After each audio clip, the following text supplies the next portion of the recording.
यो जुन बंगालदेखि छुटिन अलग राज्य हुने कुरा छ त्यसको आन्दोलनको चाहिँ समीक्षा हुनुपर्छ। विगत 20 वर्षदेखिको आन्दोलनको यो 86 सालदेखिको आन्दोलनको समीक्षा हुनुपर्छ भनेर मैले धेरै ठाउँमा मैले धेरै जग्गामा साथीहरूलाई भने, तर कसैले पनि त्यसमाथि चासो लिएन। र एउटा हामीले एकदम गर्नुपर्छ यो कुरा। एक दिन म जनतालाई नै जनतालाई नै म अपिल गर्न चाहन्छु, जनताले नै प्रेसर गरेर यो कुराको समीक्षा नभएसम्म हामीहरू सफल हुन सक्दैनौँ। अहिलेसम्म हामी सफल नभएको कारण चाहिँ 99.99 चाहिँ हाम्रै दोष छ, हाम्रै भुलहरू छन्। हामीहरूले आन्दोलनको नाममा किसिम त गर्यौं, नाटक गर्यौं, के नाच गान गर्यौं, पिकनिक गर्यौं इत्यादि भयो। सुभाष घिसिङको आन्दोलनमा खाली त्यो कम्युनिस्ट खेद्ने आन्दोलनदेखि बाहेक अरू भएन। भाइ तल्लो घर माथिल्लो घर मार्ने अन्धाधुन्धमा भाइलेन्स गरे।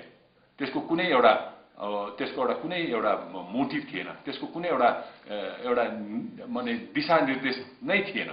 र त्यस्तो किसिमको तहस नहस भयो, थुप्रै मान्छे मरे, करोडौं रुपियाँको ज्यान मालको नोक्सानी भयो।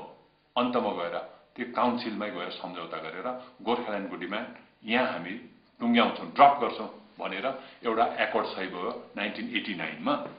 त अब त्यो भुलबाट, सुभाष घिसिङले गरेको भुलबाट हामीले सिकेनौं। यसपल्ट यो 2 वर्षदेखि यहाँनिर गोर्खाल्यान्डको जनआन्दोलन सुरु भयो। नेतृत्व जनमुक्ति मोर्चाले नै लिने भए, कलेक्टिभ लिडरशिपको निम्ति, सामूहिक नेतृत्वको निम्ति बारम्बार भन्दा पनि यसमाथि सुनवाई भएन, एक्लै लिएर जाने भए।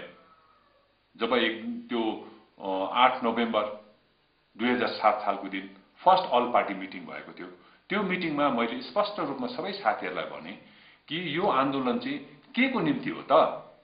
गोर्खाल्यान्डको निम्ति हो कि काउन्सिललाई अधिक क्षमता र पैसा दिने माग्ने आन्दोलन हो? यो दुईटामा चाहिँ हामीले निर्णय गरौँ। यदि गोर्खाल्यान्डको आन्दोलन हो भने पनि काउन्सिलको कुरा नगरौँ, काउन्सिललाई पैसा माग्ने कुराहरू नगरौँ, सरकारको सहुलियतहरुमा हात नलगाऊँ। र यदि होइन काउन्सिललाई नै बढी क्षमता माग्ने र पैसा माग्ने हो भने गोर्खाल्यान्डको नारा नलगाऊँ। र यहाँ त गोर्खाल्यान्डको घोडामा चढेर कसैले पनि काउन्सिलको चौकी चाहिँ नतामौँ है भनेर त्यो दिनको मिटिङमा मैले सबै साथीहरूलाई भने।